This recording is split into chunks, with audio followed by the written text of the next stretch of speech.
Welcome to Good Game, I'm Hex. And I'm Bajo. This week we cover a bit of everything, Bajo, from a blood-soaked battlefield, to a haunting lonely land, to a quirky colourful sci-fi. Well put, Hex. Yes, this week we conquer all in War of the Vikings. Well, run, Goose, run away. I got him. Uh-oh, if you're gonna act to the... I'm down. Good luck. Okay, yeah. Plus we bring back the sun, the moon and the stars in Child of Light. And Goose tries not to freak out with Fract. Plus, I look back and reminisce about one of the worst games I have ever played. But before all that, can you name the game for this week?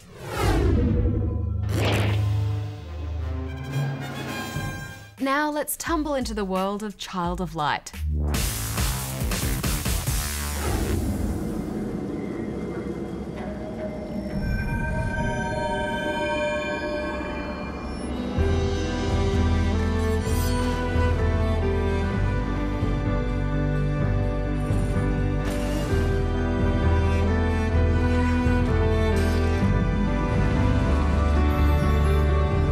In order to return home and be reunited with her father, Aurora must retrieve the sun, the moon, and the stars, which have been stolen from Lumeria by an evil queen. Then Umbra's dark creatures conquered the land.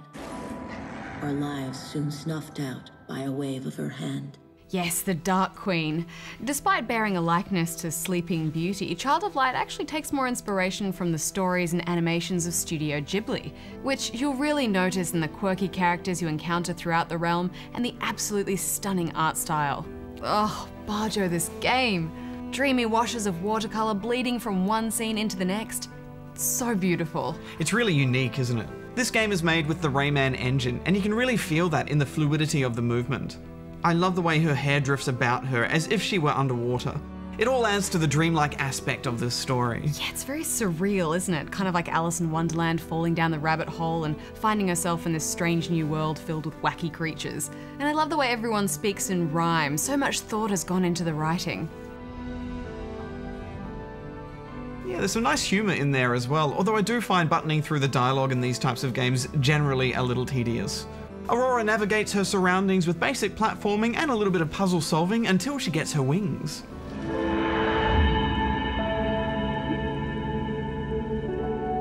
She's also joined by a little sprite, who can collect light to help her out in dark places. You can choose to take control of him, or a second player can jump in. It's not long before Aurora encounters some pretty nasty creatures though, and this is where you get stuck into some serious turn-based battles.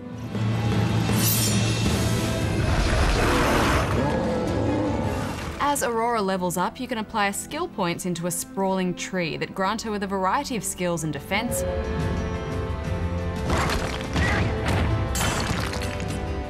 magical attacks, health, and so on.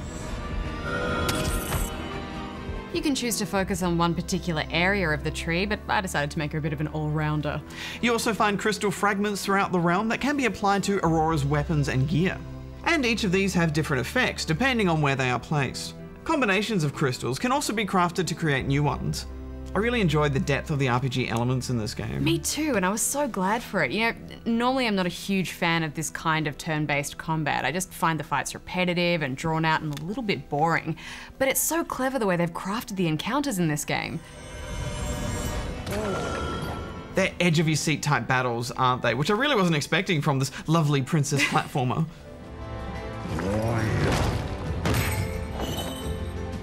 Aurora also picks up friends and travelers along the way who have additional quests and requests for her to complete, and in return agree to fight in her party.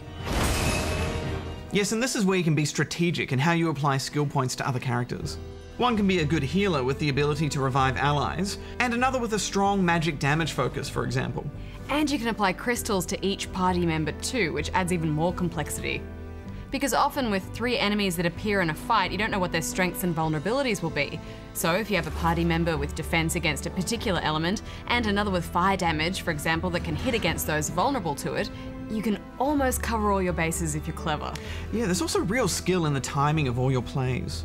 Every character in your party and every enemy moves at a different speed. There's a bar to indicate all of the characters moving through the turn, with a red combat bar at the end.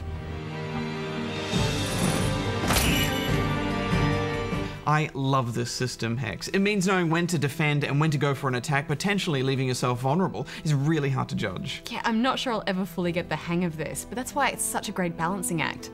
Often I just play it safe and defend when I shouldn't, and then I'd essentially be wasting a turn.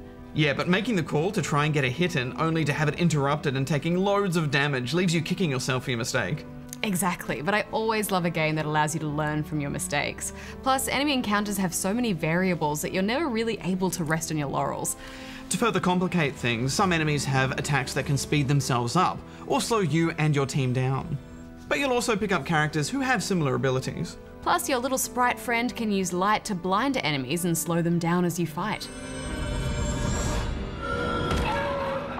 It does run out quickly though, and you need to go back to little light trees to get more, and you have to have that left trigger held down the entire time you want that light in effect, so there's so much to be thinking about at once in battles. Yeah, like bigger, stronger attacks use more magic points, and you really don't want to leave yourself with nothing at the end. You better hope you have a sneaky potion if that happens. Yeah, potions are invaluable. You need to search high and low for hidden chests because there are little vials of magic hidden all over the place if you take the time to find them, and it's really worth doing that. What did you think of it overall, Hex? I just love how much personality this game has. It's so whimsical, but then there's this incredibly sophisticated and layered combat system. The soundtrack is stunning too, strings and piano sounds to complement Aurora as she tumbles through the air.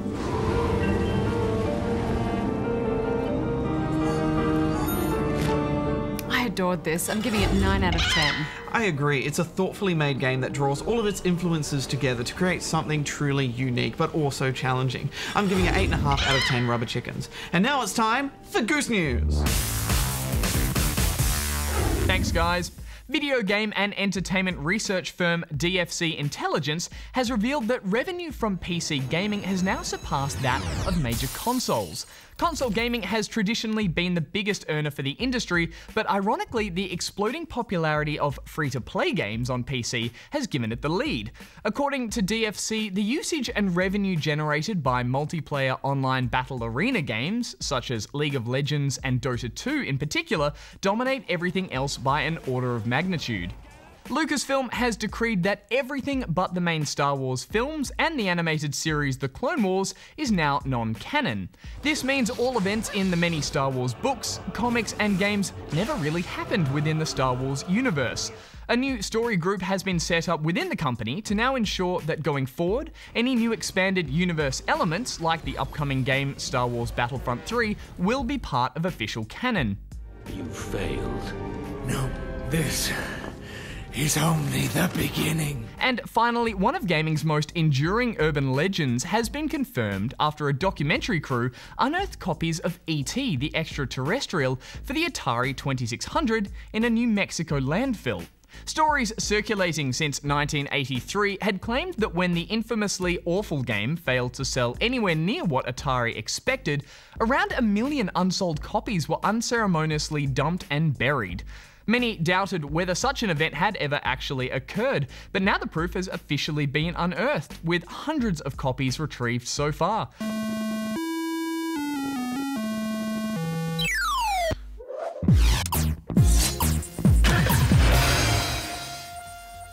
1994 was a monumental year for video games. Super Metroid, Warcraft, Doom 2, System Shock, TIE Fighter.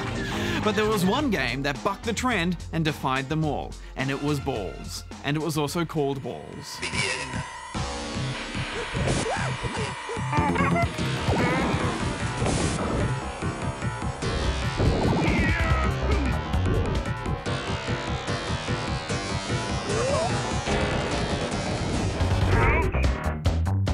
Yes, in a time where games were making huge strides visually, mechanically, and conceptually, Balls 3D showed us how you can take good technology and do very bad things with it.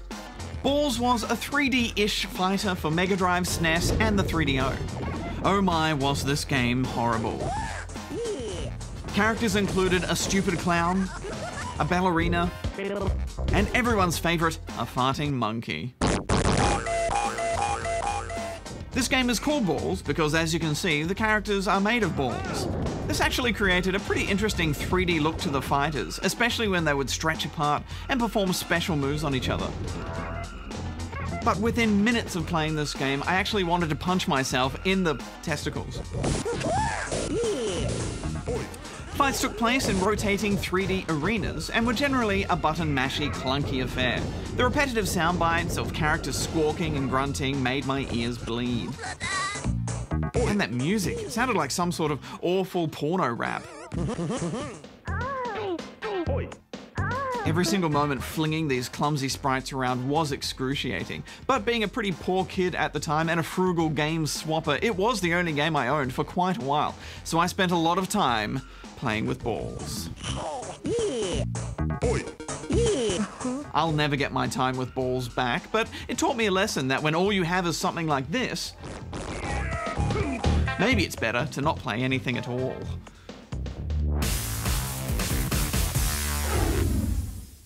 Fract OSC is a first-person exploration game that combines dynamic sound with puzzle elements and all takes place in what could only be described as the inner workings of a giant synthesizer, or maybe what goes on in the heads of Daft Punk.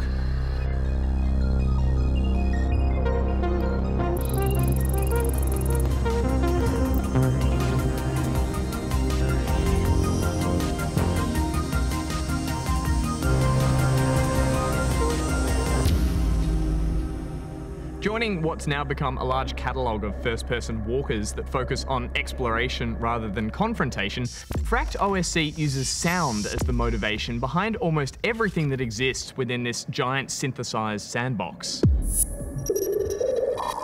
And from the outset, it really is a stunning world to explore.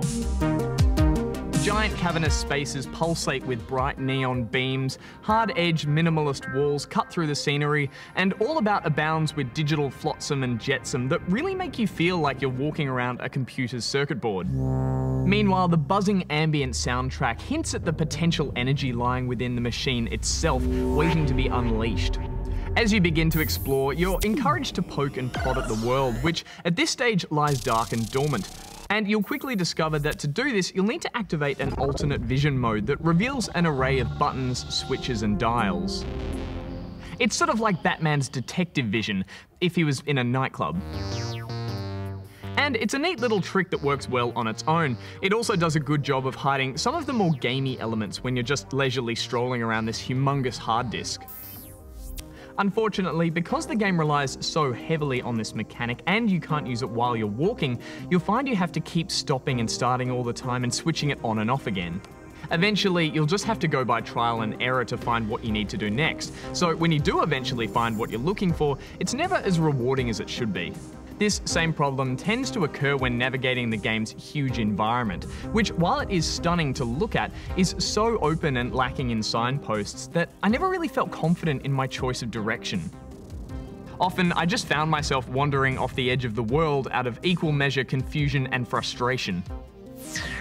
To counter this, there is a rather ambiguous transport system that you can use to travel between checkpoints based in each of the game's 3 coloured zones, but this too was rather disorientating and got me lost more often than not.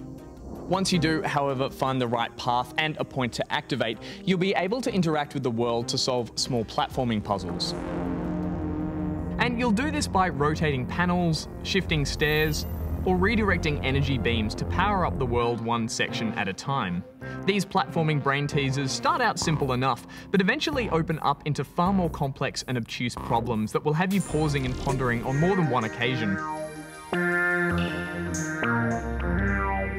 The sheer scale of some of these puzzles means you'll regularly have to take a moment just to stand back and try and wrap your head around the whole puzzle. It's a feeling I haven't really experienced since playing the Portal games, and a nice one at that. As you begin to piece together each of these puzzles, the game's soundtrack will also do the same, complementing each correct move with an additional instrument or beat. It's a surprisingly pleasant accompaniment that helps motivate you to keep plugging away while building up the electric atmosphere of the world. Sadly, I can't really say the same for the music puzzles themselves. These are presented as bars of timed beats that you'll need to fill with notes, usually to sustain some sort of wave of energy. It's definitely a novel approach to a puzzle, but the constant audible repetition combined with the somewhat random feel to the solutions never felt satisfying enough or really even enjoyable in the first place. Play with these. just... Whoop, no, I broke it. Luckily, by completing both these and the platforming puzzles, you'll unlock a whole range of different modifiers and synthesizers that you can then go back and access at the starting hub. This is where you can design and create your own synthetic masterpieces, and even save or import other creations into your game. I found myself having a lot of fun just messing about with this little tool, lighting up the world with my own musical mayhem, as well as coming back each time I discovered a new synth beat or modulation. Unfortunately, I have to admit that I never got around to unlocking them all. I just couldn't be fracked. Keep going. Yep, do it. Ah! And that's because I wish I'd felt more compelled to jump back into this large, ominous space and explore every last area. But the truth is that without even a trace of narrative to follow, I found the very low-stakes objectives of just adding musical tones and coloured beats wasn't really enough to push me through the more arduous puzzles and the many dead ends that I kept running into. Fract OSC may be a dazzling trip inside a digital dreamscape machine, but it's only really a short one, and only worth taking if you're interested in literally getting lost within the soundscapes of your games. So I'm giving it a 6. Thanks, Goose. In the legendary wars of the Vikings, melee combat was swift and brutal. For Valhalla!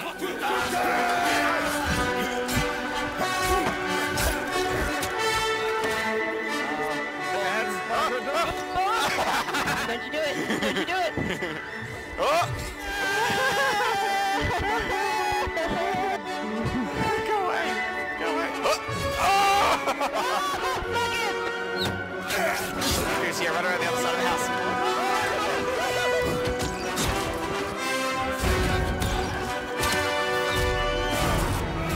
Oh! Remember your oath! War of the Vikings is an online multiplayer hack and slash brought to us by Swedish developer Fatshark. It's the second in the War of the series, the first being War of the Roses, which is a game that occupies a special place in our hearts, doesn't it, Hex? Indeed it does, Bajo. Throwing warriors into an arena led to some of our favourite online memories. I don't know what I'm doing. Especially the jousting. Yes. Da, da, da, da, da, da. Oh! But it also let us be very silly. Excuse me, sir. Hello. How do you do today? Bring me back. Oh no, quick, what are you doing? This is so dangerous. He took an arrow in the ass, man. Give him a break. Roses had a lot of charm, and with Vikings the combat is quite similar in many ways, but it also has a different flavour to it. It's slick, polished, fast-paced, and with thoughtful changes to suit the Vikings theme and historical combat style. I am quite the fan of Viking history, Bajo, so I instantly fell in love with all the music and the gear, and the announcer who really likes to yell. They're capturing the objective! Drive them out and retake it! Weapons are inspired by Viking and Saxon history. Swords, axes, shields, spears, and of course the bows and arrows. I do appreciate their attention to detail with all the historical elements, but deep down I kind of wish there were more weapon choices. Yeah, me too. The bow and arrow play is really cool though. Picking a target, correcting for arrow drop, the leading, the shaking of the arm, waiting for the right moment to release, and the whistle of the arrow.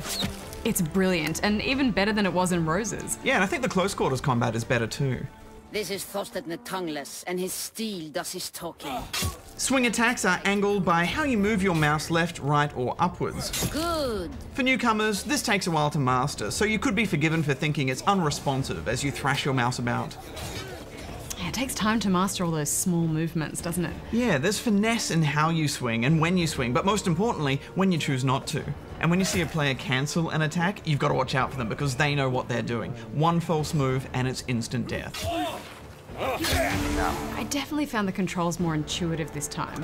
You no longer have that awkward downward thrust attack, so that means there's one less move to try and anticipate and counter. Also, the subtle crescent indicators for swings work very well. Yeah, there's lots of little nice touches, aren't there? Such as that sound you hear to let you know your weapon is charged at full strength. But hold your attack too long and you'll lose that strength and do far less damage. Almost everything costs stamina too, so you can't just swing wildly in a fight.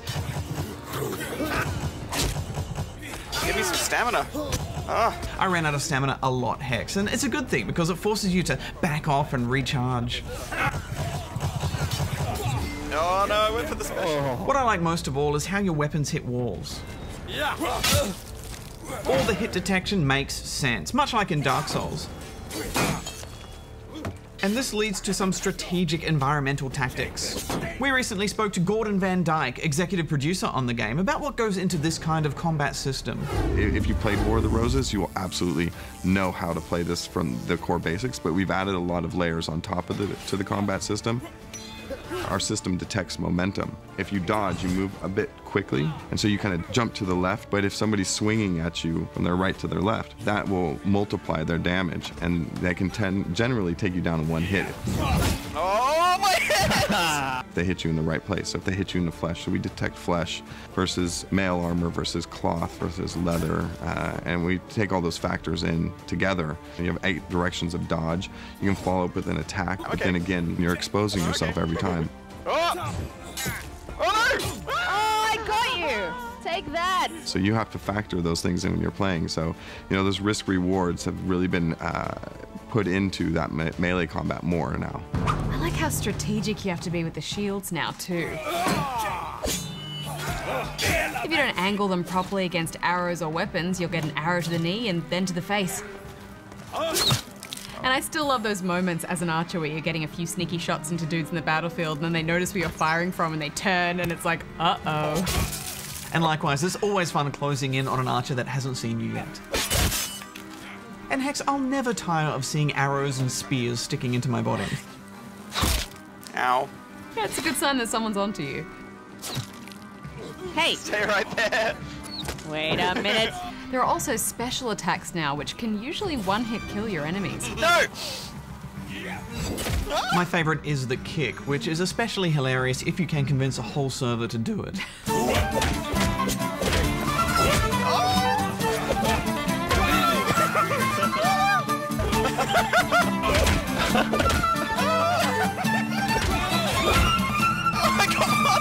At first, these abilities feel a bit overpowered. But I don't think they are, Hex, because they telegraph a decent amount. If you don't get out of the way, it's your own fault. Give them hell! Oh, I saw it coming and there's nothing I could do to stop it. Yeah, they are so hard to land, but always satisfying when they do. And when you miss that special attack on someone you're tussling with, you know it's over before the animation even finishes. You're already dead. He's almost got you too. Yeah, well. Oh no, I'm down. The Nooksman. You got this, you got this. Oh yes. Don't die, Mac, I'm almost up. Nah, you got me. I also really liked the downed mechanic, where to truly take out an enemy, you have to skillfully finish them off on the ground. Yeah, it's brutal, isn't it? But what I like so much about this mechanic is that it forces you to make new choices in the middle of a fight. Avenge me, Bajo. Bring it back. Finishing them off takes them out of the game for a time, but it also leaves you open to attack. But if you keep fighting, you run the risk of them getting back up. Look out! I'm back. Oh! Sorry! And in a new twist on friendly fire, if you hit another teammate, which I do all the time, you actually lose a bit of XP. Oops, I hit you, sorry.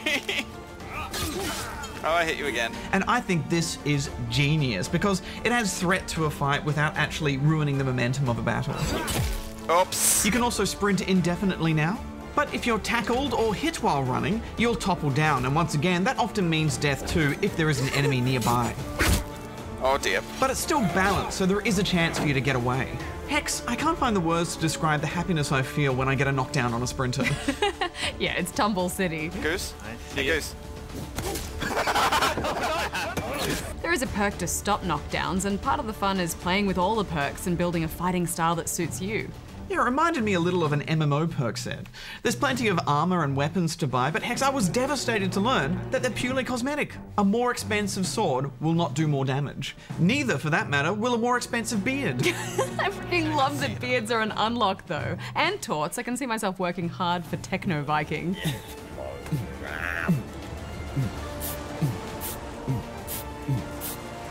Brilliant! I really want a cape though, Bajo. Yeah, me too. I want one so bad. You do really start to fear people in capes and the more expensive gear on the battlefield though, because you know that they've played a lot of hours of this game. Oh no! You would never try a special move on them, for example, because you know they'll just counter that instantly. Overall, the progression does have a different feel, and I think some people won't like that so much. Yeah, you know, part of the fun of Roses was playing with all the armor and weapons and upgrading them and feeling the impact of that new piece of gear. But now I have to rely on skill alone? Ah! Oh. Suck it up, Bajo. I am a little bit on the fence about it, to be honest. When I learned that all the gear is cosmetic, I did lose a bit of interest in ranking up. I thought, what's the point? But I see why they've made these changes. It's about fairness and a level playing field. And looking back to Roses, I hated those overpowered hammer builds. Oh, so much pain. The maps are definitely still solid in design, but they are a bit smaller. I actually liked that. Smaller fighting spaces encourage faster rounds and keep momentum going in a match, especially in the tug-of-war conquest mode. You can do things like lead an inexperienced fighter into a small corridor for a chance to pierce them with a special attack, or lead them around a corner to catch them off guard. I do miss those slow-paced, massive battles of the last game, but I can see why they've gone for smaller maps here. Yeah, there are some fantastic bottlenecks. And also some thoughtful level design ideas, such as this map, which has a small trough to promote interesting tactical problems and advantages. You are very fragile in a big fight, but it's much easier to revive and heal teammates. Thank you. I think this game mostly shines in pitched battle and arena modes, where you only have one life per round, like Counter-Strike. Yeah, definitely. I mean, you get some really solid duels in arena, and it encourages better teamwork. Goose, run away. I got him. Uh-oh, took an act to the... I'm down. Good luck. Okay, yeah. This game has been getting some mixed reactions, but I really enjoyed this Hex. There are a few graphical glitches that need to be fixed, but other than that, I think it's so beautiful too. Oh, I love all these beautiful Viking runestones. So nice. Yeah, I just love running around castle ruins and seeing the shadow of leaves and the grass, and I love how far you can see off into the distance. There's a really great field of view in this game. There just aren't many multiplayer games out there like this, where you can grab a sword and a shield and have good tactical duels with friends in such a fun setting. And it makes a nice change to my ever-growing collection of generic online shooters. Yeah, it's a different kind of online game, isn't it? But I also think it's really cleverly balanced. For me, this is on par with War of the Roses, so I'm giving it 8. I'm giving it 8 as well. Do you like spearmint? Oh! That was like right through my middle. Oh no! Thank you! So, did you name the game? For this week. It was Mountain Blade. Released in 2008, it was developed by a husband and wife team from Turkey. The game started you out as a solo warrior, but eventually you built up an army, conquered the land, and created an empire. Building renown, collecting taxes, and growing your fiefdom was key to a successful campaign.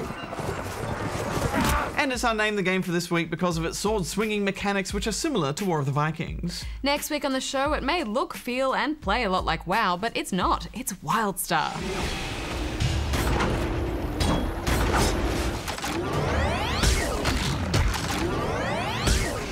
I am dangerously excited about that game, Hex, because it does feel so similar to World of Warcraft that I hope I actually end up hating it, or you may never see me again. Over on Spawn Point, our show for younger gamers on ABC3 this weekend, The Hobbit gets the Lego treatment.